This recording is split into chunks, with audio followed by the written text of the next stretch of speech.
Hello students, मैं Mahendra Kumar Verma, lecturer civil engineering, government RC Khetan polytechnic college Jaipur से आपका स्वागत करता हूं।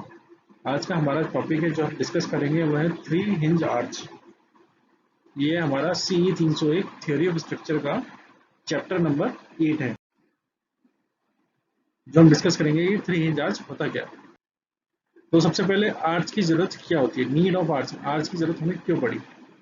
हमने जैसे कि पहले पिछले साल और स्टार्टिंग में भी पढ़ा था कि जो बीम होता है, बीम के ऊपर जब यूडीएल लगता है, ठीक है, एक सिंपली सपोर्टेड बीम है, बीम के ऊपर अगर यूडीएल लगेगा, ठीक है, तो उसका जो मैक्सिमम बेंडिंग मोमेंट होगा एम, वो होगा WL²/8, ठीक है। तो जो एम है वो डायरेक्टली प्रोपोर्शनल किसके है, एल स्क्वायर के, जो स्पान की स्क्वायर के, ठीक है। तो जैसे जैसे मोमेंट बढ़ेगा, जैसे जैसे स्पान बढ़ेगा वैसे वैसे मोमेंट बढ़ता जाएगा, क्योंकि स्पान के स्क्वायर के मोमेंट बराबर है, ठीक है। जैसा कि यहाँ पे लिखा हुआ है, in case of beam supporting UDL the maximum bending moment increases with the square of span, कि स्पान के स्क्वायर के साथ मैक्सिमम बेंडिंग मोमेंट बढ़ता जाता है, ठीक है। तो ये जब स्पान ज़्यादा बड़ा हो जाएगा तो बेंडिंग मोमेंट बहुत ज़्यादा हो जाएगा, जो अनइकोनॉमिकल होगा हमारे लिए।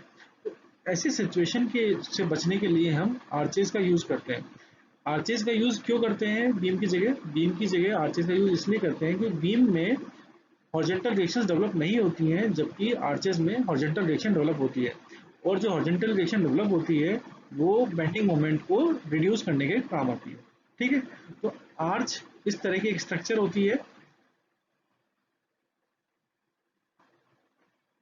जिसमें दो साइड, एक साइड यहाँ पे और एक साइड यहाँ पे, दोनों साइड हिंज सपोर्ट रहते हैं। लिखा है 3 हिंज, मतलब 3 हिंज में 3 हिंज होंगे, और सिंपल आर्च में हिंजेस होंगे, ठीक है। वहां पर रोलर सपोर्ट नहीं होता, ठीक है। एक हिंज, दो हिंज और उसके ऊपर एक लोड यूडीएल लगा हुआ है। ये एक सिंपल पैराबोलिक आर्च है, ठीक है। आर्च इसमें ये रिएक्शंस लग रही है और यहाँ पर L/4 डिस्टेंस पर एक लोड लग रहा है जिसकी वैल्यू है P। अब डिफरेंस बिटवीन आर्च और बीम, आर्च और बीम में क्या डिफरेंस है। आर्च और बीम में डिफरेंस शेप का नहीं होता है, कि अगर एक सर्कुलर शेप या एक पैराबोलिक शेप का अगर कुछ भी स्ट्रक्चर बन जाएगी तो वो आर्च होगी। आर्च डिपेंड करती है उसकी डेफिनेशन उसकी जो स्ट्रक्चर, ज्योमेट्री पे हम आर्च को डिफाइन नहीं कर सकते, हम उसकी स्ट्रक्चर के बेसिस पे आर्च को डिफाइन करते हैं। अब यहाँ पर ये दो अलग अलग पैराबोलिक कर्व्स बने हुए हैं, एक ये वाला, फर्स्ट ए वाला और एक बी वाला। बी वाले को मैंने कहा है बीम और ए वाले को कहा है हमने आर्च, ठीक है। आर्च इसलिए कहा है क्योंकि यहाँ पर दोनों साइड हिंजेस हैं, यहाँ भी हिंज है और यहाँ भी हिंज है, ठीक है। तो हिंज की वजह से, हिंज पे हमने जैसे पहले भी डिस्कस किया हुआ है, हिंज पे दो रिएक्शंस आती हैं, एक हॉरिजॉन्टल और एक वर्टिकल। तो दो रिएक्शंस यहाँ डेवलप हो रही है, दो रिएक्शंस यहाँ डेवलप हो रही है। बट यहाँ बीम के केस में, बीम जैसा आप बताते हैं सिंपली सपोर्टेड बीम में क्या होता है, एक हिंज सपोर्ट होता है, एक रोलर सपोर्ट होता है, एक हिंज और एक रोलर, ठीक है। तो जो आर्च होता है वो हमेशा लोड को किसमें सपोर्ट करता है, कंप्रेशन के अंदर, ठीक है। जब आर्च होता है, आर्च के अंदर हॉरिजॉन्टल रिएक्शन डेवलप हो रही है ये पे, पर बीम के अंदर हॉरिजॉन्टल रिएक्शन डेवलप नहीं होती, क्योंकि वो 2D फ्रेम में स्ट्रक्चर में बात करते हैं जब, ठीक है। बीम के अंदर कोई हॉरिजॉन्टल रिएक्शन डेवलप नहीं हो रही है और आर्च के अंदर हॉरिजॉन्टल रिएक्शन डेवलप हो रही है। तो इस वजह से आर्च वह होता है जिसके अंदर हॉरिजॉन्टल रिएक्शन डेवलप हो, और बीम वह होता है जिसमें हॉरिजॉन्टल रिएक्शन डेवलप नहीं होता, ठीक है। तो इसमें लिखा हुआ है स्ट्रक्चर को क्लासिफाई आर्च में कैसे बेसिस पे करते हैं, शेप के बेसिस पे नहीं करते, जबकि किस बेसिस पे करते हैं कि वो किस तरह लेटरल लोड को सपोर्ट कर रहा होता है, उस बेसिस पे, ठीक है। अब टाइप ऑफ आर्चेज है। टाइप ऑफ आर्चेज में बेसिकली 3 टाइप के आर्चेज हमने डिस्कस करते हैं। पहला 3 हिंज आर्च, दूसरा 2 हिंज आर्च और तीसरा फिक्स आर्च, ठीक है। ये तो है बेसिक आर्च जो हम नॉर्मली डिस्कस करेंगे। 3 हिंज आर्च क्या है, स्टैटिकली डिटर्मिनेट होती है, जिसकी डिटर्मिनेसी की वैल्यू 0 होती है, ठीक है। वो डिटर्मिनेट स्ट्रक्चर होती है, ठीक है। और 3 हिंज आर्च की जो इंटरनल रिएक्शंस है, फोर्सेज है, वो हम स्टैटिक इक्वेशन ऑफ इक्विलिब्रियम की कंडीशन से निकाल सकते हैं। स्टैटिक इक्वेशन ऑफ इक्विलिब्रियम क्या है, sigma fx equal to 0, sigma fy equal to 0 and sigma mz equal to 0, ठीक है। अब बात करते हैं 2 हिंज आर्च की।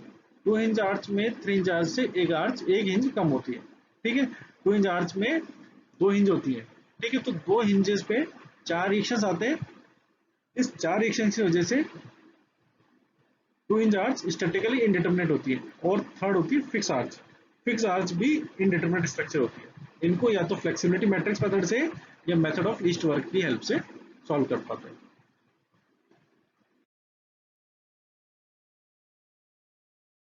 ये हमारे पास तीनों के डायग्राम है। 3 इंच आर्च में दो, 1 इंच यहाँ पर, 1 इंच यहाँ पर दोनों कॉर्नर्स पे, और 1 इंच यहाँ कॉर्नर पे टॉप पे क्राउन पे लगी होती है। तो ये 3 इंच आर्च लग जाते हैं। तो चार रिएक्शंस इसमें भी डेवलप होगी, पर तीन रिएक्शंस तो हमने स्टैटिक इक्विलिब्रियम की इक्वेशन से निकाल ली, और जो चौथी इक्वेशन होती है वो हमारी इस हिंज की वजह से निकल जाती है कि हिंज की अबाउट मोमेंट को जीरो कर लिया हमने, लेफ्ट साइड से या राइट साइड से। ये होगा 3 इंच आर्च। अगर हम 2 इंच आर्च की बात करते हैं, 2 इंच आर्च में क्या होता है कि दो हिंजेस होती हैं, यहाँ पर हॉरिजॉन्टल वर्टिकल, और यहाँ पे भी हॉरिजॉन्टल और वर्टिकल। ठीक है, तो यहाँ पे चार रिएक्शंस आ गई, इक्वेशन हमारे पास तीन है, तो ये इंडिटरमिनेट स्ट्रक्चर हो जाती है। जबकि फिक्स इंचार्ज में एक फिक्स सपोर्ट पे तीन रिएक्शंस आती हैं, तो छह रिएक्शंस आ गए, तो ये भी इंडिटरमिनेट स्ट्रक्चर हो जाती है। अब हमें एक बेसिक 3 इंच आर्च का एनालिसिस कर रहे हैं। ठीक है, तो जैसा कि सिंपली बताया गया है कि 3 इंच आर्च होती है, उसमें सबसे पहले क्या चीज होती है, उसको आइडेंटिफाई कैसे करेंगे। 3 इंच आर्च को आइडेंटिफाई कैसे करेंगे, 3 इंच आर्च में तीन हिंजेस होना जरूरी होती है। पहला हिंज, दूसरा हिंज, और तीसरा इंच। ठीक है, ये तीन इंचेस आ गई। ठीक है, दो तो सपोर्ट पे आ गई और एक क्राउन पे, क्राउन मतलब माथे पे, टॉप पे। ठीक है, इसलिए ये स्टैटिकली डिटरमिनेट स्ट्रक्चर बन गई। अब हमने ये कंसिडर किया कि यहाँ पर L/4 डिस्टेंस पर एक लोड लग रहा है जिसकी वैल्यू है P। ठीक है, जो क्राउन है उससे हाइट है H है, और ये क्राउन है, ये A से L/2 डिस्टेंस पे लगा हुआ है। ठीक है, दो रिएक्शन HA RA यहाँ पे लगा हुआ है, और HB और RB राइट साइड लगी हुई है।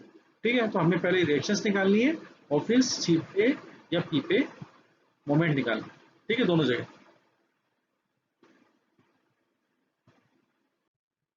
अब बेसिक है कि सबसे पहले हमारे पास चार रिएक्शंस हैं, और एक एडिशनल इक्वेशन की जरूरत है, क्योंकि स्टैटिक इक्विलिब्रियम की कंडीशन सिर्फ तीन होती है।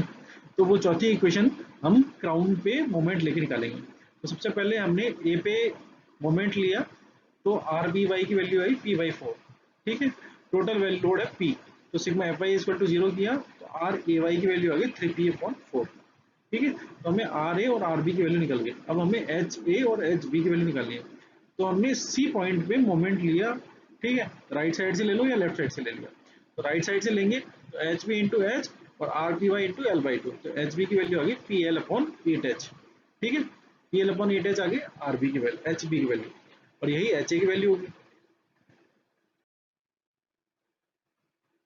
ठीक है, एच ए की वैल्यू PL/8H है, क्योंकि दोनों एक दूसरे को कॉन्ट्रैक्ट कर रहे हैं। अब हमें जो लोड है उसके नीचे मोमेंट लेना है। तो मोमेंट लेने के लिए राइट साइड से या लेफ्ट साइड से, जैसा भी आप चाहो वैसा मोमेंट ले सकते हो। तो अगर हम लेफ्ट साइड से लेते हैं, तो R A Y into L/4 distance A से L/4 डिस्टेंस पर है, और minus H A into B, M D की वैल्यू आ गई। अगर हम ये कहते हैं कि अगर B/H, ठीक है, लोड बी डिस्टेंस पे है, B/H की वैल्यू अगर 1/2 है, एम डी की वैल्यू 0.125 PL होगी। हमने एक रेशियो माना B/H का। ठीक है, और अब ये चीज कह रहे हैं कि अगर सेम कंडीशन अगर कोई सिंपली सपोर्टेड बीम के लिए होती है, सेम स्पान पे सेम लोडिंग पे, तो एम डी की वैल्यू आ गई 0.375 PL।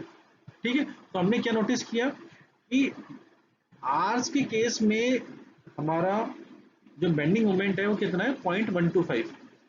ठीक है, जबकि सिंपली सपोर्टेड बीम की कंडीशन में कितना हो रहा है, 0.375। ठीक है, तो आर्स की कंस्ट्रक्शन करने पर हमने 66.66% मोमेंट को कम कर दिया। इसलिए जब अगर स्पान ज्यादा लंबा होता है, तो हम वहां पर बीम कंस्ट्रक्शन की बजाय आर्च कंस्ट्रक्शन प्रीफर करते हैं। Thank you.